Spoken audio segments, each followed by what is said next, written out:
The next speaker I have the honor to introduce is Professor Rafal Pankowski, and a good friend.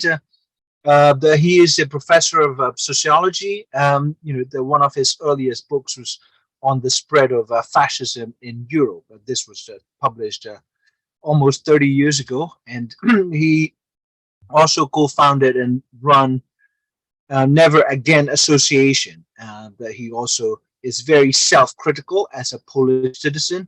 They look at like a Polish nationalism, ultra-Catholicism, so much so that his organization that fights genocidal racism is banned from the district of Krakow and others. Where Auschwitz, Birkenau Museum, or like mass killing fields exist today. So he's also on the steering committee of this alliance against digital hate. And so, Rafal. Thank you very much, Zarni. It is a pleasure and an honor for me to be with you today. I hope you can hear me okay. Great. Well, I am speaking on behalf of the Never Again Association, which is based in Poland. Never Again is an anti-fascist organization, and well, fascism can be defined in different ways, as we heard today. I agree with a lot of what was said. I disagree with a lot of what was said today, but my own understanding of fascism can be summarized in the following way. Fascism, I think, can be understood as interpreted as the politics of total cultural homogeneity, and that means hostility, hatred against all types of minorities. In the context of Polish history, that often meant Jews. It could also mean Muslims and other minorities. In the contemporary context, it means minorities such as LGBT and others. And well, in this context, I would like to convey and express solidarity with all those who are fighting against fascism in Myanmar, in India, in the US, and all over the world. And I would like to echo some of the things that were already expressed by people such as Demir, Mahmoud Hadzic, and also Gregory Stanton. And it is very important for us in Poland today, undoubtedly. The war by Putin's Russia against Ukraine is a fascist war. It is a war driven by a denial of the existence of Ukrainian identity. And well, one of the biggest aspects of the impact of the war on Poland is, of course, the issue of refugees. We are now we are dealing with the biggest refugee movement in modern history. Approximately 2 million Ukrainian refugees are in Poland today, and we are talking about a country of less than 40 million.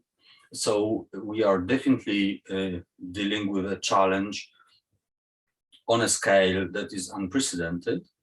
And to be honest with you, like Zarni said, I have often been very self-critical, meaning critical of my own country, of my own government, of my own society. But in this case, this is maybe one of the rare cases when I am actually very proud of being Polish, in the sense of in the way that Polish society has welcomed the refugees from Ukraine, and the Polish citizens, Polish society has been in solidarity with the refugees from Ukraine.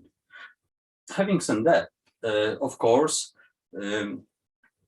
there is also a backlash that we monitor, that we deal with. The Never Again Association already in the first weeks of the war documented and monitored and published a report on the cases of hate speech and hate crimes against the refugees from Ukraine, both Ukrainian nationals and so-called non-white refugees from Ukraine. So we are well aware of the fact that there are extreme right groups who are active, spreading hate speech and hostility against the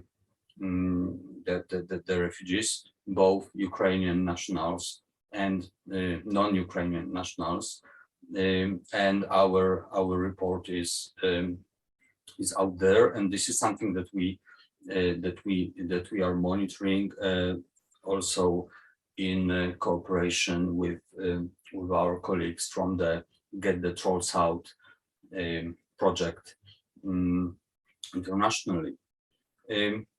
So the title of our report is "Let's Maintain Solidarity with the Refugees," and I would like to stress it and emphasize it as the main message that we want to send out. Well, but of course, this is in parallel with our own crisis of democratic culture and democratic values in Poland. And the biggest example of that is the Day of Independence on the 11th of November in Poland annually, which has become a gathering point for the far right, both from Poland and from other countries. That has become the biggest far right event in Europe and beyond, and that has been enabled by social media platforms in terms of fundraising, in terms of mobilizing support, and I am talking about all the major social media platforms that unfortunately until today promote the far right event on the Day of Independence of Poland on the 11th of November every year, which is one of the symbols of the rise of the far right in Poland and internationally. So I would like to finish my my remarks by once again expressing solidarity with all those who oppose fascism all over the world, and we are with you, and greetings from Poland. Thank you, Rafal.